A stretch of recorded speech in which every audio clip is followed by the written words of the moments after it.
অনেক দিন আগের কথা। সৌম্য রাজ্য নামে এক সুন্দর রাজ্য ছিল, যেখানে রাজা ধর্মবীর এবং রানী সৌম্যলতা শাসন করতেন। তাদের একমাত্র পুত্র ছিল অর্জুন। সে ছিল বুদ্ধিমান, সাহসী আর দয়ালু।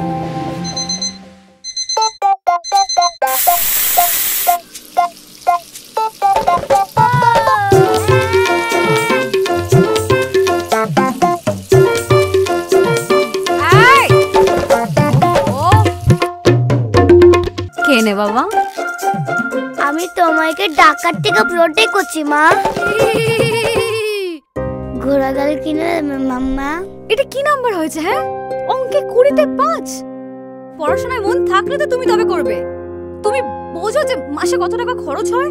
বাবা যদি এরকম থাকতো তাহলে কোনোদিন হতো। বিয়েটাকে তো সামলাতে পারলেন না, বাচ্চাটাকে কি করে পারবে? ছেলেটা কবে থেকে বলছে একটা খেলনা কিনে দিতে, তাই পারছি না। তোমাকে আমি বারণ করেছিলাম না একা বাইরে না বেরোতে?